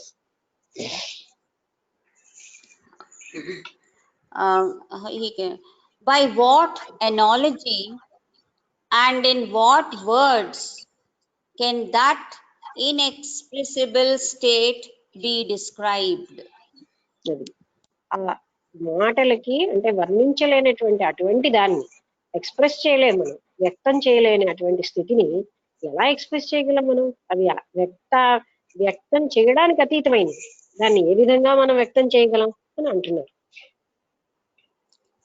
When a deaf and dumb person is given a piece of sweet meat, how shall he describe the taste to you? అది ఒక తియ్యటి ఒక ముక్కను తింటున్నాడు, ఒక మాటలు రాని చెవిటివాడు. ఆయన ఏ విధంగా చెప్పగలడు దాని రుచి ఎంత బాగుందో? అలా అయిపోతుంది మనస్థితి కూడా అని చెప్తున్నారు. అంటే ఆ పరమాత్మ తత్వాన్ని అనుభూతి చెందిన వాళ్ళు ఆ విధంగా మాటలు చెప్పడానికి ఏమి ఉండని స్థితికి వెళ్ళిపోతారు. కొటేషన్ లో ముఖస్వాదానవత్ ఈవెన్ సో ముఖస్వాదానవత్ ఫుల్ స్టాప్ ఉంది. Even so is the predicament of the devotee of God realization. అంటే అలా ఉంటుంది భక్తుడిని పొందినటువంటి భగవంతుడిని పొందిన భక్తుడి యొక్క స్థితి అలా ఉంటుంది అని చెప్తున్నారు. అదే ప్రత్యక్షంగా పరమాత్ముని చూసిన వాడు అలా అయిపోతాడనమాట. ఆ అనుభూతిలో ఆ స్వాదం అంటే అనుభవించడంలో ఆయన చేష్టలు ఉడిగిపోయి ఏమీ చెప్పలేని స్టేజ్ లో ఉంటాడనమాట. అంటే చెప్పాలంటే తను లేకుండా లయం అయిపోతుంటాడు. అందుకని ఎలా అయితే ఉప్పు బొమ్మ లయం అయిపోయిందో ఆ స్థితి ఉంటుంది. అతను ఏం చెప్పగలడు? The parabhakta remains God intoxicated and self-delightful. అది ఆ పరాభక్తుడు అంటారు. అతను ఎలా ఉంటాడు? ఆయన సెల్ఫ్ ఇంటాక్సికేటెడ్, ఏదో ఒక మత్తులోనే నిరంతరంగా ఉంటాడు, ఆనంద స్థితిలో. అదిను ఆయనతో పూర్తిగా ఏకీకృతం అయిపోతాడు. అంటే తాను భిన్నంగా ఉన్నందు భావనే లేకుండా ఆ ఆనంద స్థితిలో ఏకీకృతుడై ఉంటాడు. He may not talk or discourse upon God. Talk టిఏఎన్ కదా? He may not talk. Okay. ఆయన ఎప్పుడు కూడా భగవంతుడి మీద విషయం మాట్లాడడం కానీ దాని మీద ఎక్కువ ప్రవచనం చేయడం కానీ చెయ్యడు. ఎందుకంటే అందులో మునిగిపోయి ఉంటాడు ఆ భక్తిలో, ఆనందంలో. He may not engage himself in any activity. అది ఆయన ఏ రకమైన పనుల్లోని అంటే మునిగి ఉండడు. అంటే అతనికి ఇంక ఏ పనులు కూడా అంత ఆనందాన్ని ఇవ్వవు. Yet he is the greatest benefactor of humanity. అయినాను అటువంటి వాళ్ళు మానవాళికి చాలా సహాయం చేస్తూ ఉంటారు. వాళ్ళ ద్వారా చాలా సహాయం జరుగుతూ ఉంటుంది. మనం సహాయాలంటే ఇన్ని పనులు చేయడము అవే కాదు, అది అనంతమైన సహాయం జరుగుతుంది ఒక మహాత్ముని వల్ల. మనం ఏమనుకుంటామంటే చాలా మంది నన్ను అడిగేవారు, సంబళలోనో హిమాలయాస్ లోనో అక్కడ మహర్షులు ఉన్నారు కదా, వాళ్ళు వచ్చి సోషల్ వర్క్ చేయొచ్చు కదా అక్కడ కూర్చునే బదులు అని అడిగినటువంటి, అంటే అది అజ్ఞాన ప్రశ్న అనుకోండి. సోషల్ వర్క్ ఏమైనా జ్ఞానమైన పనా? సోషల్ గా చేసే సర్వీస్ గొప్పదా? వాళ్ళేమో మనుషులు ఉన్న ఇంటెన్షన్స్ నే మారుస్తున్నారు. అంత అది ఎవరు మామూలు వాళ్ళు చేయలేని పని. అందుకని వాళ్ళు చేసే పని మన బుద్ధికి అతీతం, మనం గ్రాస్ప్ చేయలేనంత అద్భుతమైన పనులు వాళ్ళు చేస్తూ ఉంటారు. ఈ పెట్టి యాక్టివిటీస్ అంటే ఇవన్నీ మనం చేసేవి చిన్న చిన్న పనులు, పెద్ద సేవ అని మనం పెద్దగా అహంకరిస్తూ ఉంటాం. ఇది సేవ కాదు, ఏమీ కాదు. అది వాళ్ళు చేసేవి చాలా అనంతమైన ఉపకారం చేస్తారు మానవాళ్ళంతటికి. Okay. His very presence on this earth is the greatest blessing upon mankind. ఆయన బతికి ఉండడం, భూమి మీద ఆయన ఉండడమే మొత్తం మానవాళికి ఎంతో సహకారం అన్నమాట. అంటే అటువంటి వ్యక్తి ఉంటే చాలు అనంత సహకారం అందుతూ ఉంటుంది. He is like the sun who illumines the whole world. ఆయన సూర్యుడు లాంటి వాడు, మొత్తం ఈ ప్రపంచం అంతటికీ వెలుగునిచ్చే సూర్యుడు లాంటి వాడు ఆయన. Without any distinction whatsoever, by his mere presence. ఆయన కేవలంగా ఆయన యొక్క ప్రజెన్స్ వల్లనే అనంతమైన పని జరుగుతూ ఉంటుంది, అనంతమైన ఉపకారం జరుగుతుంది మానవాళికి. The preacher saint is like the beacon light, a powerful electric lamp. మళ్ళీ చదువు. The preacher. The preacher saint, preacher hyphen saint. అంటే ప్రీచర్ అంటే సెయింట్ అయి ఉండి ప్రీచ్ చేసేటటువంటి వాడు. బ్యాకన్ లైట్ అంటే ఒక దివిటీ లాగా మన వాళ్ళందరికీ దారి చూపేవాడు కూడా. అంటే కొంతమంది అలాగ మౌనంగా ఉంటే కొంతమంది ప్రీచ్ కూడా చేస్తారు. అండ్ ఆయన మానవాళికి దివిటీ లాంటి వాడు, అంటే దారి చూపించేటటువంటి లైట్ ఇస్తున్నవాడు అన్నమాట.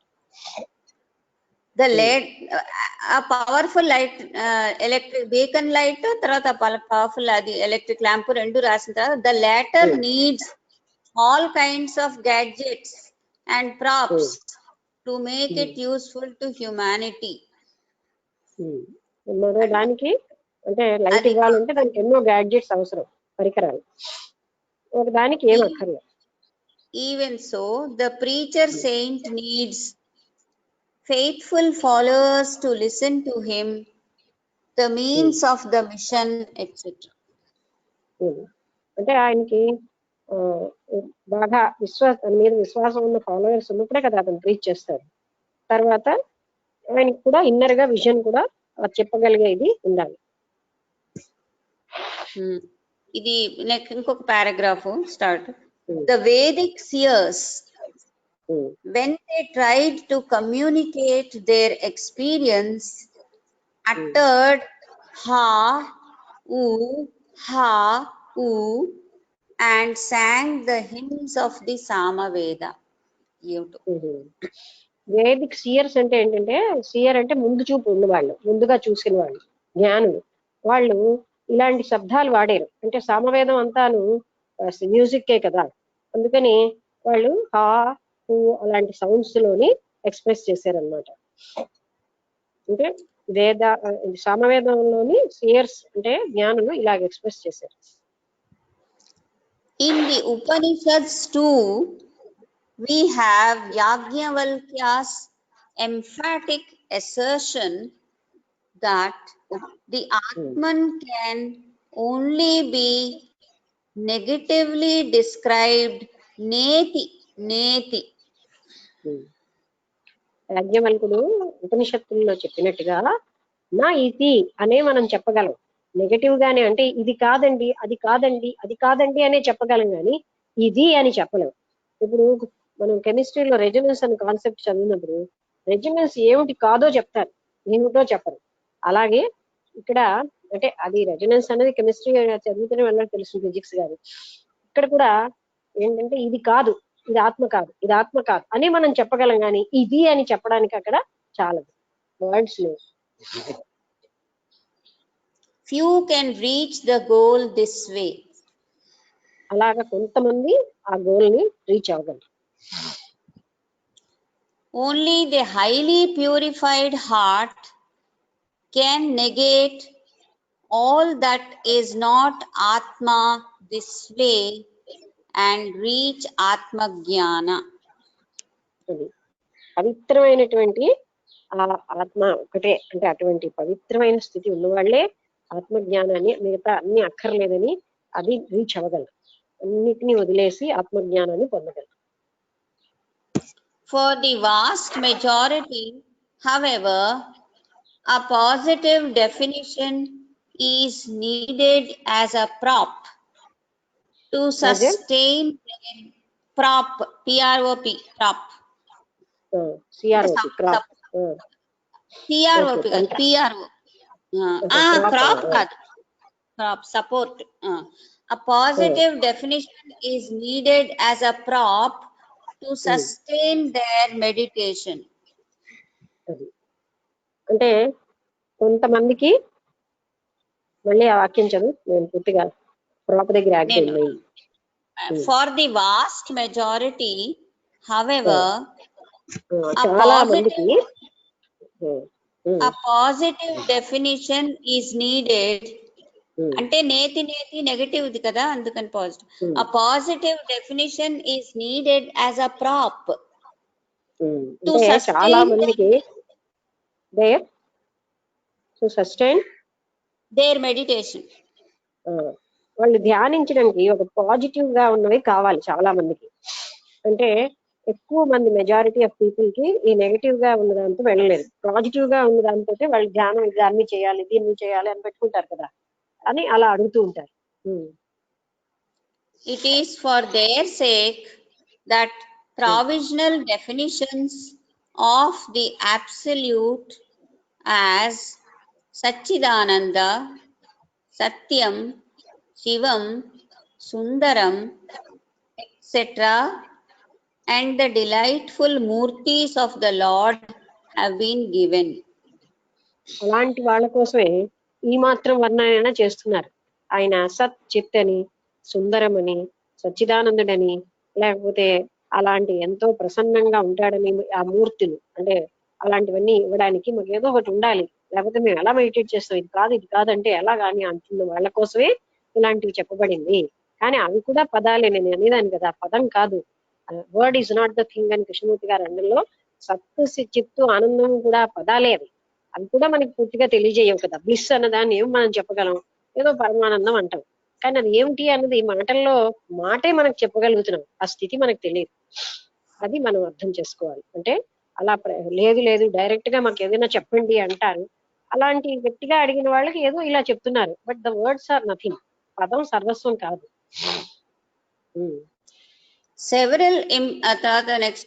Several important points are implied in this sutra అని కొన్ని పాయింట్లు ఇచ్చారు ఈ సూత్రం తాలూకు main point. Number 1, first point, we should not apply our worldly yardstick to measure the greatness of the saints. అంటే మహాత్ముల యొక్క పద్ధతుల్ని మనం ప్రాపంచికమైనటువంటి మనస్సుతో చూస్తే అర్థం కాదు. అందుకే మహాత్ముల పద్ధతుల్ని ఎస్టిమేట్ చేయడానికి లేదు. ఇలా ఉండాలి మహాత్ముడు అంటే, అలా ఉండాలని మనం అనుకోవడానికి లేదు. ఎలా ఉంటారు, ఎందుకు ఎలా ఉంటారు వాళ్ళని మనం వాళ్ళ లోతు మనకు అర్థం కాదనమాట. మనం ప్రాపంచికమైనటువంటి కొలమానాలతో వాళ్ళని పట్టుకోలేము. అంటే బుద్ధికి అతీతంగా ఉంటారు. Some sages might behave like Bala, Unmatta and Pisacha, the child, madman or goblin. అంటే కొంతమంది చిన్నపిల్లల్లాగా ప్రవర్తిస్తారు, కొంతమంది ఏమో ఒక బాల ఉన్మత్త అంటే పిచ్చివాళ్ళలాగా ప్రవర్తిస్తారు, కొంతమంది ఒక పిశాచంలాగా ప్రవర్తిస్తూ ఉంటారు. కానీ వాళ్ళ అంతర్గత స్థితి మాత్రం మనకి తెలియదు. వాళ్ళ ప్రవర్తనను బట్టి మనం ఎస్టిమేట్ చేయలేము. Here is an instance in which the converse, the converse is not true. Sages may be mad, but madmen are not sages. అంటే మహాత్ములు పిచ్చివాళ్ళ ఉండొచ్చు, కానీ అందరు పిచ్చివాళ్ళు మాత్రం మహాత్ములు కాదు. ఇది ఫస్ట్ పాయింట్. ఇంకా second point, we should not imitate the behavior of these sages. ఇంకా మహాత్ముల యొక్క మార్గాల్ని మనం ఇమిటేట్ అంటే వాళ్ళని అంటే వాళ్ళని అనుసరించకూడదు. వాళ్ళని మనం అంటే మహాత్ములు ఎలాగ ఉంటే మనం అలా ఉండాలని ప్రయత్నించడానికి లేదు. We are unaware of the sadhana that they have done in this birth and in past births. ఈ జన్మలోని ఇతర జన్మల్లోని వాళ్ళు చేసినటువంటి సాధన అన్నది మనకేం తెలియదు కదా. వాళ్ళు ఆ స్థితికి రావడంలో వాళ్ళు ఎంత ఆనంద స్థితికి వచ్చారంటే ఆ సాధన మనకి ఇప్పుడు తెలియట్లేదు, వాళ్ళ స్థితే మనకి తెలుస్తుంది. పిచ్చి వాళ్ళలా ఉన్నారు లేకపోతే పిశాచుల్లా ఉన్నారన్నదే తెలుస్తుంది, కానీ వాళ్ళ లోపల వాళ్ళు పొందుతున్నటువంటి ఆనంద స్థితి మనకు తెలియదు. ఆ స్థితి రావడానికి వాళ్ళు ఎన్ని ప్రయత్నాలు చేశారో మనకి ఎప్పుడు తెలియదు. Third point, we should not imitate the behavior of the sages. అది ఈ కాలం కొంతమంది బాబాలు వాళ్ళు ఇలాగా చేస్తూ ఉంటారు కదా, ఆ టైపునా? అసలు ఎవరిని ఇమిటేట్ చేయకూడదు మనం, ఎందుకంటే ఇమిటేట్ చేయడం ఎవరి యునిక్నెస్ వాళ్ళది. అందుకే ప్రతి వాళ్ళు విశిష్టమైన వ్యక్తులే, ఒక వ్యక్తిలాగా ఇంకొకటి ఉండడు. అందుకని ఇప్పుడు నన్ను ఎంతమంది ఎలాగా అని అడిగితే ఎవరి వేలో వాళ్ళని, అదే దత్తాత్రేయుల వరకు కూడా చెప్తారు, ఎవరి వేలో వాళ్ళు అది విచారణ చేసుకోవాలి, ఎవరి వేలో వాళ్ళు కొన్ని పనులు చేసుకోవాలంటే ప్రతిదీ ఇతరుల మీద డిపెండ్ అవ్వకూడదు.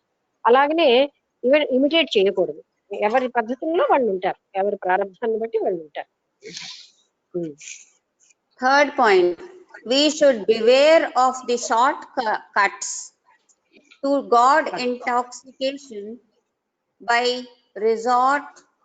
చాలా పెద్ద సెంటెన్స్ ఉంది, చెప్పమన్నావా కొంచెం? అంటే మరీ పెద్ద medium చదివిదా?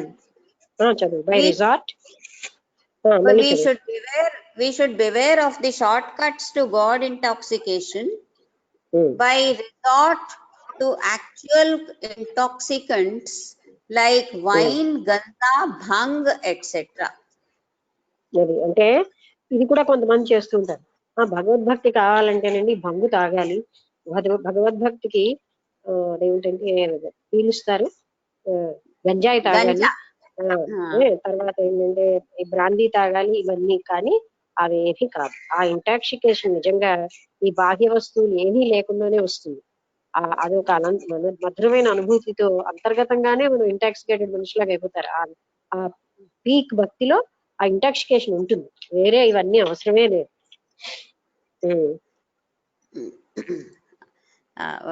It is a pity that even great thinkers should advocate the use of these intoxicants to help meditation.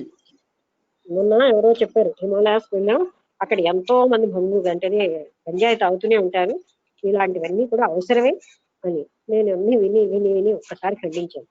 ఇవి ఏవి అవసరం కాదు, హిమాలయన్ సేజెస్ చేసినా తప్పే, అసలైన ఇంటాక్సికేషన్ కి బాహ్య వస్తువు ఏమీ అక్కర్లేదు. వాళ్ళు చేస్తే మాత్రం అది రైట్ ఎందుకు అవుతుంది? అంతర్గతంగా భక్తిలోనే అంత ఇంటాక్సికేషన్ ఉంది, వేరే ఇవన్నీ అవసరమా? అది అలాంటి ఇంటాక్సికేషన్ అనేది శాశ్వతం కానే కాదు, అదేమో రియల్ కాదు. బాహ్య వస్తువుల మీద మనం ఆధారపడుతున్నంతసేపు కూడా అది కేవలం తాత్కాలికమే, శరీరం పాడైపోతుంది. భక్తి వల్ల శరీరం పుష్టిగా ఉంటుంది, తర్వాత ఇది శాశ్వతమైంది, ఏ పరిస్థితిలోనే ఉంటుంది. అది దొరికితేనే మనకి ఇంటాక్సికేషన్, లేకపోతే లేదు. అలాంటివి అక్కర్నే లేదు ఇంటాక్సికేషన్. అవెందుకు? అది చాలా misguidance. Okay, though they may produce temporary exhilaration, they cannot transform our inner nature. అవి తాత్కాలికంగా మనకి ఏదో ఒక రకమైన ఎగ్జిలరేషన్ అంటే ఒక మత్తు లాంటిది వస్తుందేమో, కానీ అసలు మన లోపల ఉన్న దాన్ని ఏమీ మార్చలేము. మనం ఎంత భంగు తాగినా, ఎంత గంజాయి తాగినా, ఎంత సురాపానం అంటే బ్రాందీ తాగినా అది తాత్కాలికంగా ఏదో కొంచెం మత్తు వస్తుంటుంది, ఏదో ఆనందం ఉంటుందేమో, కానీ అది ఏది కూడా లోపల ఉన్న స్థితిని ఏమీ మార్చలేదు. అంటే మన అంతర్గతమైనటువంటి ఆ భక్తి స్థితికి అవి ఏవీ సంబంధం లేవు. And so long of as our heart is impure, we cannot hope to attain God realization. మన హృదయంలో ఇంప్యూరిటీ ఉన్నంత కాలం భగవంత్ సాక్షాత్కారం మనకి సంభవించదు. అందుకే pure heart is always required. ఎక్కడైనా పవిత్రత, జ్ఞాన మార్గంలో వెళ్ళినా, భక్తి మార్గంలో వెళ్ళినా పవిత్రత అన్నది చాలా అవసరమైన అర్హత. We should diligently prepare the vessel by selfless service, pranayama, kirtan, japa, etc. as commanded by Gurudev Shivananda. Diligently prepare తర్వాత పదం అర్థం కాలేదు. వెసలా? వెసల్ గిన్ని, అదే మన ఇప్పుడు అర్థమైంది. పదం అర్థమైతే నాకు దాని మీనింగ్ తెలుసు. నాకు పదం విజన వెసల ఏమిటో తెలియక అడిగాను. ఓకే, అంటే మనం ఈ వెసల్ అంటే పాత్ర అంటే శరీరం. ఈ శరీరాన్ని మనం చాలా తెలివితేటలతో నైపుణ్యంతో మలుచుకోవాలి.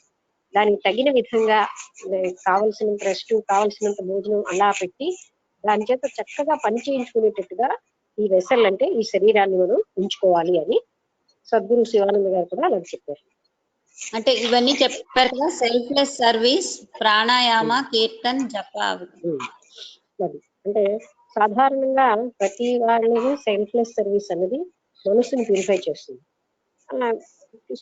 ఆయన చెప్పిన దాంట్లో ప్రాణాయామం, జపం ఇవన్నీ కూడా చెప్పారన్నమాట. అంటే ఈ వెసల్ని ఎలా ఉపయోగించుకోవాలి అని, అలాంటివన్నీ చేయడానికి ఉపయోగించుకోమని చెప్తున్నారు. ఈ సూత్రం అయిపోయింది. నెక్స్ట్ సూత్ర నంబర్ 7. ఓకే, సనా టైం ఉందా? ఎంత టైం? 10 నిమిషాలు. 10 నిమిషాలు, 10 కాదు 8 నిమిషాలు ఉన్నది. ఒక్కసారి అందరితో ఏమి ఇంటరాక్షన్ అవ్వలేదు కదా, ఇంకెవరికైనా ఏమైనా అడగవలసి ఉన్నా చెప్పవలసి ఉంటే చెప్పండి. ఎందుకంటే కొంత మీరు కూడా ఎవరు ఒకసారి ఏంటంటే సైకాలజిస్టులుట ఒక లెక్చర్ అంతా విన్నారు. విన్న వాళ్ళని అందరినీ పరిశీలిస్తూ తెలిసింది ఏంటంటే 3% లెక్చరే వింటారు అందరూ. ఈ లోపల వాళ్ళ మనసులో ఎక్కడికో వెళ్ళిపోతూ ఉంటాయి. అందుకని ఇంటరాక్షన్ కి చాలా అవసరం ఉన్నది. ఎందుకంటే క్వశ్చన్లు అడగడం, ఆ తర్వాత వాటి వల్ల ఏంటంటే మైండ్ మళ్ళీ ఇక్కడికి వస్తుంది. లేకపోతే ఏంటవుతుంటుంది, మైండ్ ఎక్కడికో వెళ్ళిపోతూ ఉంటుంది.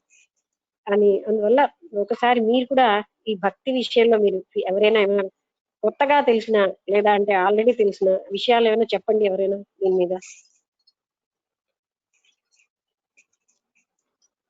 భక్తి అంటే మాకు ఇవాళ ఇలా తెలిసింది, నిన్న వసంతలకు చెప్పింది ఇలాగని. అంటే తను అనుకోలేదు భక్తిని, తను చాలా కళ్ళనీళ్లతో చదివానని చెప్పింది. అంటే అంత ఆనందం కలిగింది.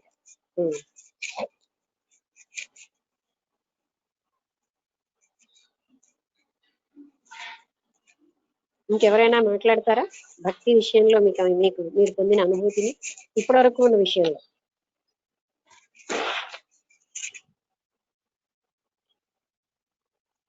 ఎవరైనా మాట్లాడచ్చు. ఎప్పుడు మాట్లాడే వాళ్ళే మాట్లాడాలనుకోకర్లేదు, అందరూ అర్హులే.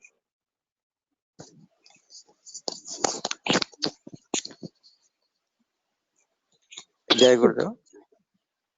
నమస్కారం, చెప్పండి. మామూలుగా ఇప్పటి వరకు భక్తి అంటే పూజలు చేయడము, అలాంటిది అర్చన చేయడము, మామూలుగా నామ సంకీర్తన, అది జపం చేయడము అని అనుకున్నాం, అంటే మంత్రాలు చెల్లించడము అని అనుకున్నాము. కానీ ఈ రకంగా నారద భక్తి సూత్రాలలో ఈ రకంగా ఉంటదని అనుకోలేదు మేడం. ఇది ఫస్ట్ బాగా అంటే ఉపయోగం అయింది కదా ఇది చదవడం వల్ల. భక్తి అంటే ఇదే కాదు, ఇంకా చాలా ఉన్నత స్థాయికి అని అర్థమవుతుంది కదా. అంటే మూలంగా భక్తి అనేది అర్థమవుతుంది. అది భగవంతుని వైపు మరలాలి అంటే అంటే మనమేంది అని తెలుసుకోవాలంటే మూలంగా భక్తి అనేది ఉండాలి అని చెప్పేసి అర్థమవుతుంది. అంటే మనం చేసిన ప్రక్రియలు ఏమీ కాదు, అంతకంటే ఉన్నతంగా దాంతో అంతర్గతమైన స్థితితోటే భక్తి సంభవం. బాగుంది. ఇంకెవరు కరెక్ట్ గా చెప్పారు. ఇంకెవరైనా చెప్తారా? మీ యొక్క అభిప్రాయాలు నాకు అవసరం, ఎందుకంటే విన్న తర్వాత ఏమి. చెప్పండి. నేను రాంబుద్ధుడు అండి. చెప్పండి. అంటే మనము ఈ స్థాయికి రావడానికి అంటే ఇప్పుడు ఈ నారద భక్తి సూత్రాలు కానీ, యోగా వాసిష్టం కానీ, లేకపోతే ఒక గురువు లాంటి మీ దగ్గరికి రావడానికి కానీ, ఇవన్నిటికీ ఒక మూలమైన ఇది అనేది ఒకటి ఉందనేది నాకు అభిప్రాయం మేడం. ఎందుకంటే మేము చాలా రోజుల నుంచి, అంటే ఒక 20-25 ఏళ్ళ నుంచి కూడా అంటే పూజలు కానీ, పారాయణలు కానీ, ఇట్లా అంటే వివిధ రకాల గ్రంథాలు కానీ చదువుకుంటూ ఇదే మార్గంలో, అంటే సత్సంగాలు చేసుకుంటూ ఈ మార్గంలో వచ్చాము. ఇంతవరకు ఏమైందంటే ఇవన్నీ చేసుకుంటూ వచ్చే కొద్దీ ఒక క్రమబద్ధంగా, అంటే మా మైండ్ ఒక ఒక మెచ్యూరిటీ, అంటే ఒక పద్ధతిలో మెచ్యూర్ అవుకుంటూ స్టెప్ బై స్టెప్ మనకు ఎప్పటికి ఏం కావాలో, ఏ ఏ విజ్ఞానం కావాలనో అది ఆ స్థితిలో అట్లా క్రమబద్ధంగా వచ్చి మీ దగ్గరికి చేరాము అనేది నాకు అర్థమవుతుంది మేడం. ఇది పరిస్థితి. అంటే అది మీ కాన్సెప్ట్ కానివ్వండి, మనకి ఏ ప్రక్రియలతో సంబంధం లేకుండానే ఆత్మ మెచ్యూరిటీ వస్తుంది. అంటే ఈ ప్రక్రియలు చేస్తేనే రావాలని లేదు, చేసినా రాదు. అదేంటంటే ఆ లోపల మన మెచ్యూరిటీ మీద మనం ఆ టీచింగ్ రిసీవ్ చేసుకోగలుగుతుంది. ఆ రిసీవ్ చేసుకోవడానికి ఈ ప్రక్రియలు అవసరం ఏం లేదు. ఆ ప్రక్రియలు వాళ్ళు రావచ్చు రాకపోవచ్చు, కానీ అక్కడ కావాల్సింది ఏంటంటే అటువంటి మనస్తత్వం రావాలి. అంటే జిజ్ఞాస అయిన మనస్సు ఉండాలి. అప్పుడు మాత్రమే వ్యక్తి దాన్ని పొందగలడు. ఎప్పుడైతే మనలో ఒక తపన వచ్చిందో, అది చిన్నప్పుడే వచ్చినా అప్పుడు భగవంతుడు మనకి ఏదో రూపంలో అందిస్తాడు. ఏ సమయంలో అయినా సరే ఏ టైప్ ఆఫ్ తపన మన హృదయంలో వస్తే అటువంటిది మనకి అందుతూనే ఉంటుంది. అక్కడ తపన మాత్రం సిన్సియర్ గా ఉంటే చాలు. బట్ నేచర్ మనకి లేట్ చేయదు. అయితే అదే మేడం, ఇప్పుడు ఏమైందంటే నేను చంద్రశేఖర్ అన్న అంతా ఒక దగ్గర ఉండేవాళ్ళం. మేము ఇట్లా సత్సంగాలు చేసుకుంటూ, ఫర్ ఎగ్జాంపుల్ మాకు ఇక్కడ అంటే భగవద్గీత ఒక బుక్ కావాలా అని అనుకుంటే, అంటే మేము ఫారిన్ లో ఉన్నాము కొన్నాళ్ళు, అక్కడ ఒక భగవద్గీత చదివితే బాగుండే అని అనుకుంటే నిజం మేడం, అలాంటి ఎక్స్పీరియన్స్. భగవద్గీత కావాలి అనుకుంటే ఎవరో ఒకరు భగవద్గీత తెచ్చిచ్చేవాళ్ళు. రామకృష్ణ పరమహంస బుక్స్ ఉంటే బాగుండు అంటే ఆ సెట్ మొత్తం వచ్చేసింది మేడం మా దగ్గరికి. అట్లా అంటే ఆ సిన్సియర్ గా మనం కరెక్ట్. అయితే దత్త భాగవతం కావాలి, దత్తుని గురించి మాకు తెలుసుకోవాలంటే దత్త భాగవతం తెచ్చిచ్చాడు మేడం ఒక ఆయన. అట్లా అంటే ఈ బుక్ కాదు అనుకోకుండా, అంటే ఏది కోరితే అది వచ్చేసింది మేడం అక్కడికి. ఆ బుక్స్ లాస్ట్ ఎన్నైపోయినాయి అంటే మేము డబ్బులు పెట్టకోకుండా వేరే వాళ్ళు తెచ్చిచ్చేవాళ్ళు మేడం. అట్లా ఒక సూట్ కేస్, పెద్ద సూట్ కేసు నిండా బుక్స్. ఒక చిన్న విషయం చెప్తాను. అమెరికాలో ఒక ఆవిడ, అంటే నాకు జ్ఞాపకం వచ్చింది, నిజంగా జరుగుతున్న ఇన్సిడెంట్. అంటే చాలా విచారకరమే.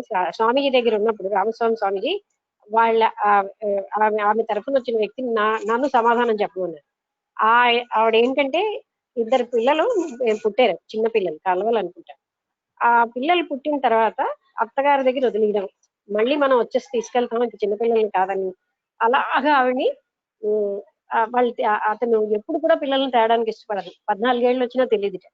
అవి చాలా బాధపడుతుంటే ఆవిడకి ఏంటంటే శ్రీపాద వల్లభులు కోసం విన్నారు. అయ్యో శ్రీపాద వల్లభులు నేను చదువుకుంటే బాగుంది. ఆవిడ ఆత్మలో తపనలోంచి ఆవిడకి మెడిటేషన్ చేయడం అక్కడ అమెరికాలో అందరికీ నేర్పించేవారు.